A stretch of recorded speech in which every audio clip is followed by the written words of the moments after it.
Hi guys, my name's George and welcome to today's video with GJK Electrical on how to get your electrics back up and running after they've tripped. Now I can appreciate more than anybody who gets phone calls week in and week out that it's really worrying and you can panic a little bit when your electrics trip.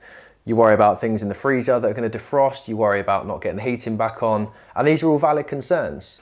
Now hopefully with today's video you'll save yourself some time and also some money on not having to pay a call out fee for somebody like myself or another electrician to come and help you get your power back on.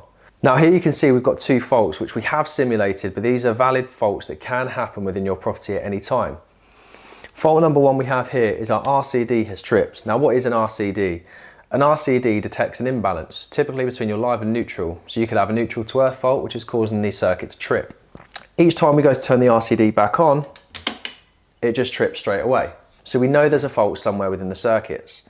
Now this RCD you can see powers 5 separate circuits. Let's see if we can narrow down to what circuit is causing this issue. So the first thing to do is turn off each circuit individually so you have no power running to all the circuits when the RCD is re-energized. Now the lighting circuit has already tripped as that is a separate fault which we'll cover in a moment. And this is an unnamed circuit, it is a spare breaker within the board, but we are going to turn it off anyway, just for peace of mind. Now what you're going to want to do is turn the RCD back on just to see if it holds.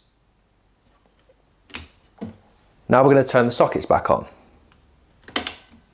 And just like that, the RCD has tripped. Now what do we do at this point? We turn the sockets off and we confirm that by turning the RCD back on and the circuits apart from the sockets, that will confirm that the issue is 100% with the sockets.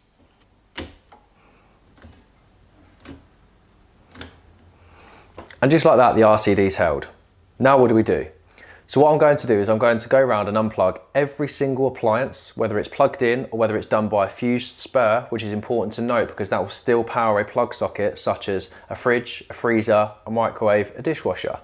So we're going to go around now and unplug all of those appliances. Now the appliances have all been unplugged and we're going to turn the socket circuit back on now. And like that, it's holding. Now what you do is you go and plug each appliance back in one by one, turn the fuse spurs on, and if all of a sudden the RCD trips again, you know the likelihood is it's going to be the appliance you've just plugged in. Take it out, turn it back on, plug the rest of your appliances in. For me, this time round it was a Hoover which I haven't used in a little while. I plugged it in, went to use it, tripped the electrics. That's fault number one. Fault number two is what we call a short circuit. Now this is typically between live and neutral or live and earth. Now I've gone round already and I've turned off every single light switch that's affected by the first floor lights.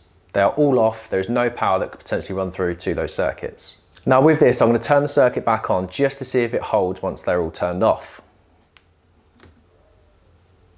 And they have. Now the same as repeating the process for the RCD trip, we're going to go around and turn on each room one by one until we see the circuit trips. If for example you turn on one of the upstairs bedrooms and the circuit trips, the chances are it's going to be the light within that room. If for example you have 3 or 4 light fittings within that room, you've now narrowed it down to that section. Simply take the bulbs out of those 4 fittings, turn the circuit back on, leave the switch off in the bedroom and try each bulb one by turning it back on just to see if it trips.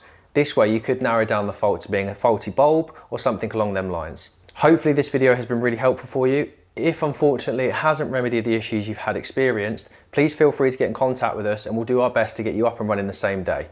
Thank you so much for watching and hopefully we'll see you in our next informative video.